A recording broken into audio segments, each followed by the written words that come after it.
Hey guys, Captain Figureen back with another video. Today I have some tips for free-to-play players or players that want to play on a budget. So if you want to hardly spend any money or no money in this game, stay around and I have some useful tips for you to have a perfect and an efficient start in Enlisted. Some of these tips might be useful to you if you want to be an efficient Enlisted player in general. So we are here on my new account. This account is level 0, haven't played any matches with it except for the tutorial that I skipped. And now we can see in the Invasion of Normandy campaign we start on both factions with a trooper, a sniper and an soldier squad. If we switch over to the Battle of Moscow campaign, we can see we start with a trooper, a sniper and a tanker. We got the Panzer II for the Germans and a T-60 for the Soviet. So what campaign should you start with? I highly recommend to start with the Invasion of Normandy campaign. And there are some reasons why. If you take a closer look at the right side of the screen, we can see our battle tasks. The first few battle tasks, they are generic and the same on all the accounts. So you just need to play your first few matches and you will get some silver orders here, so you can order some guns or soldiers. Later on, you will get bronze orders through the battle tasks. And of course, you want to do these as fast and as efficient as possible, so you can get as many orders as possible and unlock stages at the battle pass. But we will take a closer look at the battle pass a little bit later. So yeah, why should you start with the Normandy campaign? There are a lot of tasks that are easier to do if you progress in the Normandy campaign a little bit earlier. So for example, we have a task where you have to kill people with a semi-automatic gun. In the Normandy campaign, we unlock the M1 carbine on level 5, and on the Battle of Moscow campaign, we unlock our first semi-automatic weapon on level 16. Next one, we have to do some kills with a flamethrower. We get it on level 6 in the Normandy campaign, but on level 18 in the Battle of Moscow campaign. There are also tasks for the radio operator with the artillery strikes,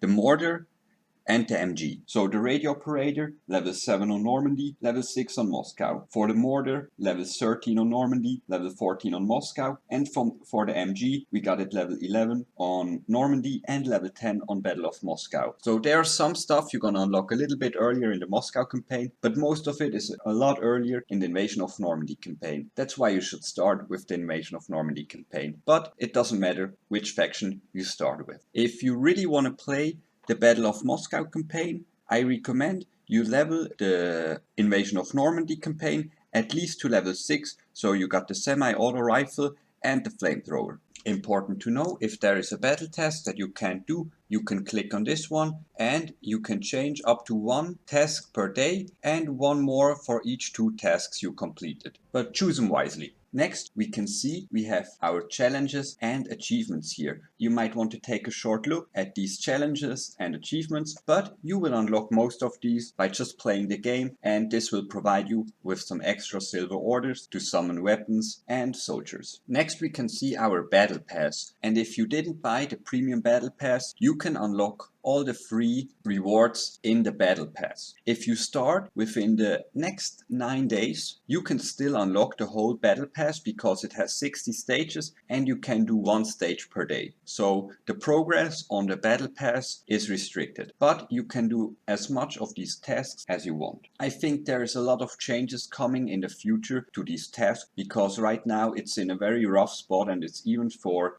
people that spend money in the game or people that just played a lot. It's still hard to get enough orders to really upgrade your soldiers. So there's probably a lot coming to the battle tasks within the next few weeks. But we're gonna cover this on the channel as always. So if you want to have all the updates, information and news, just stay around on the channel. I cover everything. And on the last stage for the battle pass, you will get 100 gold. I mean, it's just 100 gold, but at least it's your first 100 gold. Maybe there's some other stuff, maybe some achievements, challenges coming that will give you a small amount of these enlisted coins. So even as a free-to-play player, you can collect a little bit of them and later on maybe go for a premium battle pass. And if you grind through the whole battle pass, you get enough currency to buy the next one. I hope they're gonna stick around with this system because it's quite nice, and even as a free-to-play player, you have maybe a goal to look forward to, and at some point you will play on a premium battle pass even if you didn't spend any money. If you want to spend a little bit of money, I think the battle pass is something you could consider, but there might be some changes to the battle pass in the future, so keep that in mind. So now we finished our first match here. We got a silver order here, as you can see.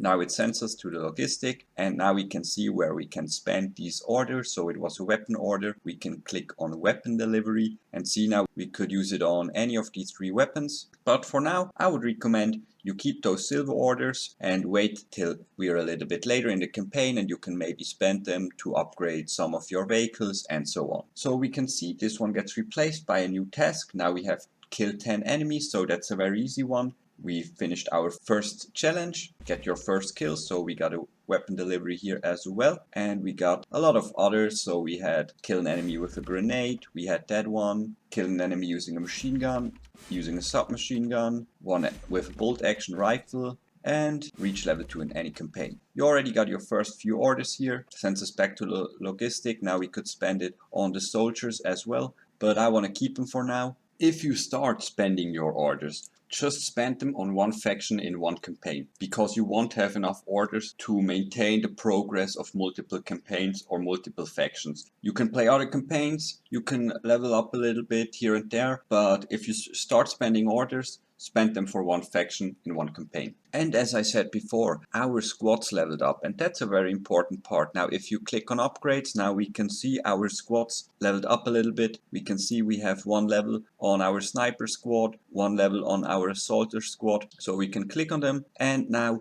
where should we spend our points, because we want to be efficient. And if you want to be efficient, you want to unlock all of the squad experience you can unlock. So for example, this one here, the squad gets 25 of more experience in battle. This upgrades add up with other squad experience bonus from this upgrade tree. So as we can see here, it goes up to 50% here. And also in this tree with the personal upgrade, we can see we can get extra XP here. So that's something you should really aim for, because you're playing with all the squads you have to upgrade. So always check your squads and go first for the XP upgrades. While you do that, you start learning more and more about the game, because in this tree right here, you have to plan a little bit how you want to lay out your squad, because you have to choose which position you want to include in your squad. So keep that in mind. And also remember that for your task. So probably as soon as you got your radio operator squad, for the radio operator, you can get a faster artillery strike. So it is easier to get your artillery fire task done. So that's something you want to go for. By the way, you also unlock the backpack and the sidearm slot in the personal upgrade tree. And you get the possibility to upgrade your soldiers to a higher star level. And that's the next part we're going to. So because you don't have premium squads, you play a lot of low star soldiers first. You want to level them up. How do you level them up? By playing them in a battle, or if they participate in the battle. So when they earn enough XP, you can see that over here, they will increase their level, so they can choose a new perk. And down here, we can see, click on it and see the list of perks that are available for the soldier. If they are gray, they're not available because the characteristics of the soldier are not high enough to get that perk. Now, since you planned your squads and know what positions you want to have and what soldiers you want to include, you also know what soldiers you want to build. I recommend to build a soldier and a trooper first. A high level assaulter is very powerful. If you get them with less recoil, more stamina regen, you can get a very nice soldier that performs very nice in battle. That's what I can recommend to level up first. And you also start with a lot of troopers in your units. So you can easily make yourself a good 5-star trooper. And I think a good trooper is also very powerful if you choose the right perks. And there's also how you want to plan your squad, what's your goal, how you want to use them on the battlefield, and so on. Always swap your maxed out soldiers with new soldiers so they can level up too. If you have 3 soldiers with the same rank and they're maxed out, you can send them to the academy and 1 soldier will return with 1 star higher. You can also use different classes, but then it's a bit of a gamble what returns. You get some tickets through the battle pass where you can choose which soldier comes back, so you can use that from time to time if you really want to upgrade your soldiers and you have some positions you don't really care at the moment. So for example, if you're not planning to build a sniper in the future, but if you leveled up some of them, you can use them, for example, to upgrade your assaulter if you're missing a 2 or 3 star soldier to get them to 4 star and so on. So plan your squads. Because you're a free-to-play player, it takes some time to do that stuff. You don't want to be in the middle of the process and realize like, oh, I don't need that soldier in my squad, or oh, my final squad does not have that position because I wanted to use another assaulter, and so on. So check your squads, plan your squads, and yeah, level up your soldiers. And of course, last but not least, don't miss the free stuff. We had drops going on 3 times now for the game. So they gave us pistol orders for special pistols, some weapon supply orders, they gave us high rank soldiers. We also got a BT-7 for the Soviets. That thing is super nice to deal with the premium tank, and it's a super fun tank to play around with. And the M5A1 for the US, also a very nice tank, can help you there progress a little faster in the campaign. So of course, don't miss the Twitch drops. I am pretty sure something like that is coming back in the future, and I'm always covering that stuff, so just stay tuned. So I guess that's it for our free-to-play player guide. And I mean, a lot of these tips are very nice if you just want to be an efficient player and Enlisted in general. I mean, you want to do your tasks, but of course, if you spend some money, if you're maybe on premium, you have some comfort, things go a little bit faster. But as I said, with those